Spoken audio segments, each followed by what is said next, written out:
조 바이든 미국 대통령의 방안은 삼성전자에서 시작해 현대자동차로 끝났지만 일본에 가서는 그 어떤 기업도 방문하지 않았는데요. 한마디로 미국이 당장 필요로 하는 기업 리스트엔 일본 기업이 없다는 얘기입니다. 이에 일본 언론은 미국의 경제 안보에서 일본의 지위가 떨어지고 있다며 우려를 표했는데요. 일본이 세계 시장의 변화에 발빠르게 대응하지 못한다는 비판도 뒤따랐습니다. 일본 경제지 니혼게이자의 신문은 28일자 기사에서 바이든 대통령의 한국과 일본 방문 일정을 비교하며 미국의 경제 안보에서 일본의 상대적인 지위가 저하되고 있다고 진단했습니다. 바이든 대통령은 20일 저녁 한국에 도착하자마자 평택의 삼성전자 반도체 공장을 찾았는데요. 텍사스주에 170억 달러 규모 파운드리 공장을 짓기로 한 이재용 부회장에게 사의를 전하기 위해서였습니다. 22일 현대차를 찾은 바이든 대통령은 정의성 회장을 만났습니다. 현대차 역시 미국 조지아주에 6조 3천억 원을 투자해 첫 전기차 전용 생산 공장을 짓겠다고 공표한 상태인데요. 바이든 대통령은 정 회장에게 미국을 선택해준 것에 감사하다. 미국은 현대차를 실망시키지 않을 것이라고 말했습니다. 니케이는 미국이 중국에 의존하지 않는 공급망을 구축하기 위해 한국을 자기 진영으로 끌어들이려 안간힘을 쓰고 있다고 분석했습니다.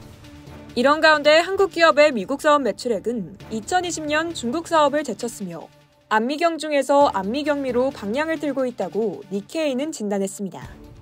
전임 트럼프 행정부가 대중국 관세를 통해 무역 불균형을 바로잡으려 했다면 바이든 행정부는 첨단 기술 분야의 공급망 관리를 통한 경제 안보를 대중정책의 골자로 삼고 있습니다.